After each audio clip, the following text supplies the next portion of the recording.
Nah, inilah waktu saya di Arab dulu, waktu hajian nih cium batu Hajar Aswad, rebutan kayak gini. Inilah budaya yang dilakukan haji. Ketika hajian itu rebutan mencium Hajar Aswad. Jadi kalau yang sudah mengikuti Isa Al-Masih, mengikuti Yesus,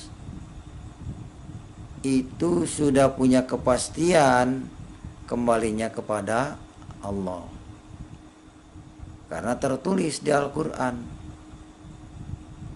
Ya, kalau yang mengikuti Nabi Muhammad itu tidak tertulis di Al-Quran akan kembali kepada Allah. Mereka menjawab wallahu alam. Sebab hanya karena kasih karunia kamu diselamatkan oleh iman. Itu bukan hasil usahamu, tetapi pemberian Allah. Itu bukan hasil pekerjaanmu. Jangan ada orang yang membanggakan diri. Belum terlambat untuk kau percaya Yesus saat ini. Dia Allah yang setia untuk terus menunggu engkau datang kepadanya. Percayalah, Dia satu-satunya juru selamat dunia yang akan memberikan kehidupan kekal bagi setiap orang yang mau menerima Dia sebagai Tuhan dan juru selamatnya secara pribadi. Salam waras dari saya, Martir Channel.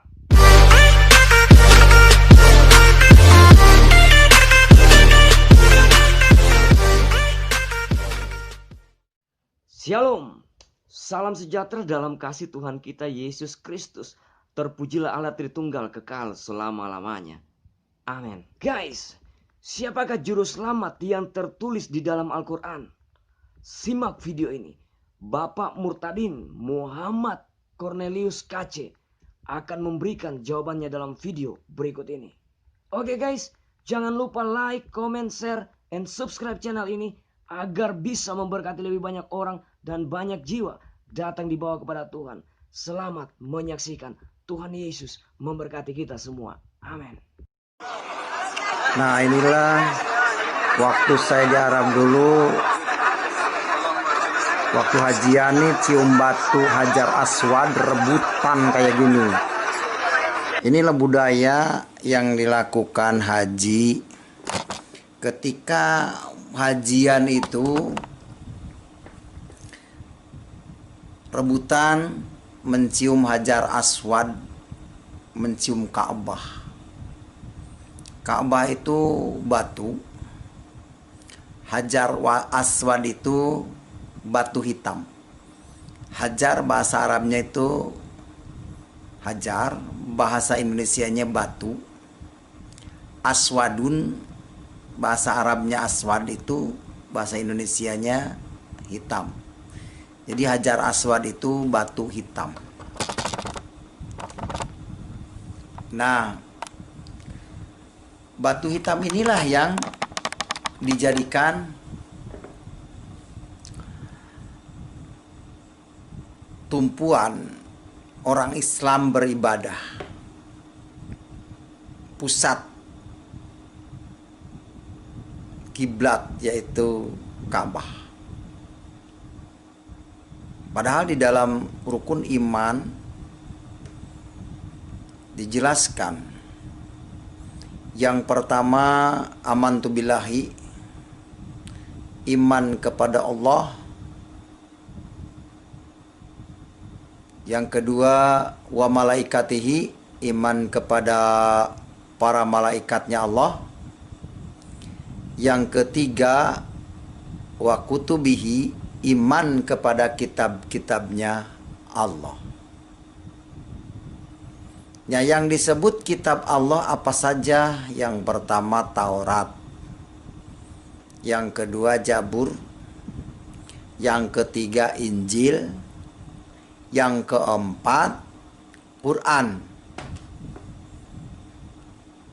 Itulah yang disebut kitab Allah. Dan substansinya kitab-kitab itu adalah firman Allah. Ayat-ayat Allah kalimat-kalimat Allah.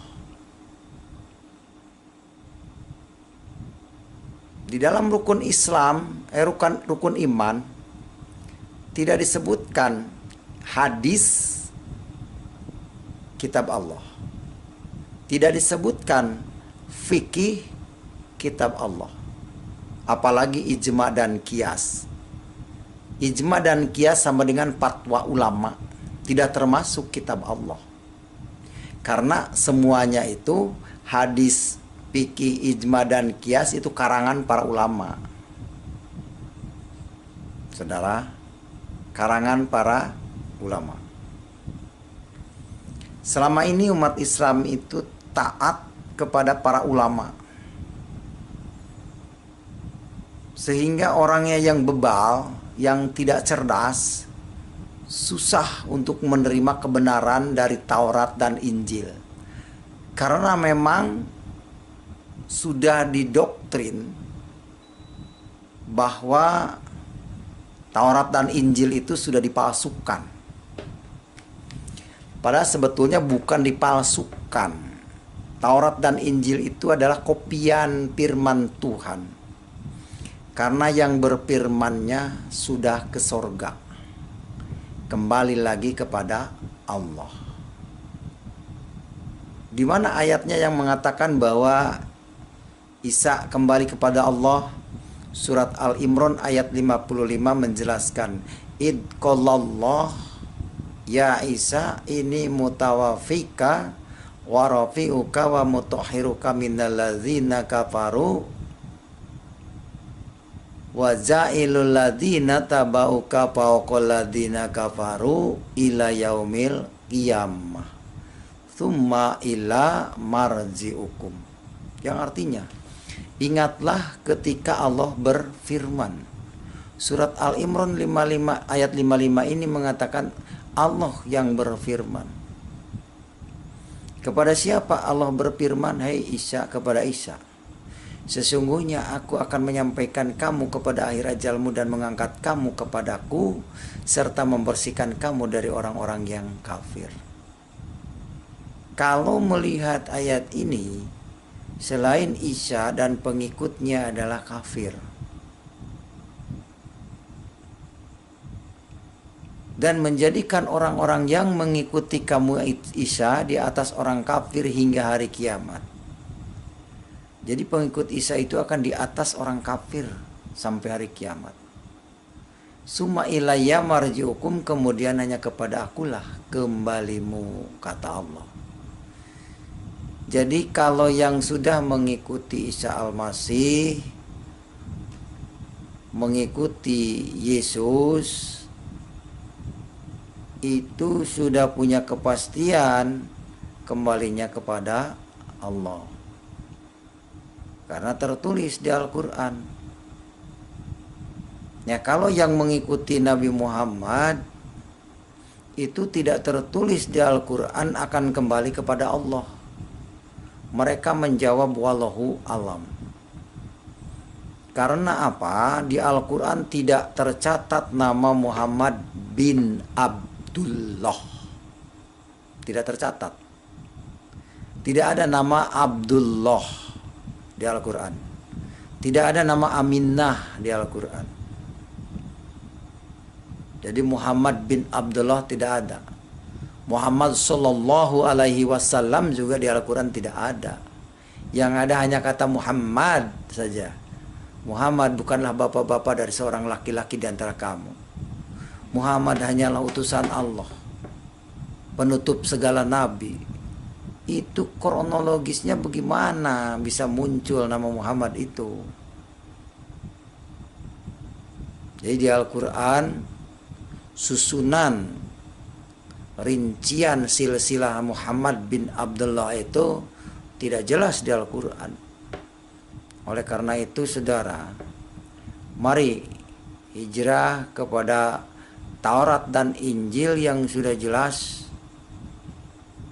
kebenarannya dan pasti benar, karena Yesus Isa Al-Masih adalah benar. Loh, apa hubungannya Yesus dengan Isa? Ya, Isa dan Yesus itu orangnya satu. Ya Isa, ya Yesus. Yesus dengan Allah orangnya satu juga. Sebagaimana dikatakan Yohanes 10 ayat 30, aku dan Bapa adalah satu. Jadi Yesus dan Allah itu satu, menyatu. Jadi yang menyatu dengan Allah adalah Isa atau Yesus. Sebab Al-Quran surat 50, surat Qaf, ayat yang ke-16. Wa nahnu aqrabu ilaihi min habli warid. Dan kami lebih dekat kepadamu daripada urat lehermu yang ada di tubuhmu. Jadi Allah itu dekat, menyatu dengan kita sebenarnya. Oleh karena itu kalau kita berasal dari Allah, kembalinya akan kepada Allah, selama hidup harus menyampaikan firman Allah, kebenaran Allah yang ada di dalam Injil, mengabarkan Injil ke seluruh bumi. Amanat agung Matius 28 ayat 19 sampai 20 itu harus dilaksanakan. Ya, mengabarkan Injil, kebenaran Injil. Yesus dengan Isa Al-Masih orangnya satu. Hanya beda tempat, beda nama. Filosofinya begini. Di Indonesia mah ada pisang. Jangankan di Indonesia, di Jawa aja udah beda. Di Jawa itu gedang. Di Sunda itu cau. Pisang, gedang, cau itu sama-sama aja. Rasanya juga seperti itu. Di Indonesia ada pisang. Di Arab nggak ada pisang. Yang ada mouse. Mouse, pisang rasanya sama. Cau-cau juga. Begitu. Jadi jangan terkecoh dengan bahasa Yesus dengan Isa Al-Masih. Saya menghimbau kepada masyarakat Indonesia di seluruhnya, sebelum kita kedatangan Isa Al-Masih yang kedua kali, mari kita sudah menjadi pengikutnya, agar saya dan saudara menerima keselamatan, menerima syafaatul udma dari Isa Al-Masih. Muhammad nggak bisa memberi syafaat karena dia mati di Madinah, tidak bangkit lagi, dikubur. Bagaimana bisa memberi syafaat? Wong dia saja masih didoakan, Allahumma sholli ala Muhammad wa ala ali sayyidina Muhammad. Dia saja masih didoakan, bagaimana bisa menyelamatkan yang mendoakan? Jadi antara Kangjeng Rasul Muhammad itu dengan kita, alawi sucian kita, kita masih memberkati dia, mendoakan dia. Gitu. Jadi orang yang butuh didoakan itu berarti masih butuh, masih kekurangan. Mungkin ini yang bisa saya sampaikan. Sekali lagi, rukun iman yang nomor 3 adalah iman kepada kitab-kitab Allah, Taurat, Zabur, Injil, dan Quran. Bukan hadis. Tidak ada hadis. Sekali melenceng kitabnya, maka kesananya juga tersesat. Inilah yang bisa saya sampaikan. Terima kasih. Semoga saudara dapat hidayah dan terbuka hati saudara menerima kebenaran Yesus Kristus. Amin. Oke guys, bersama-sama kita telah menyaksikan video ini. Saya percaya bahwa kita semua diberkati dan dikuatkan melalui video ini.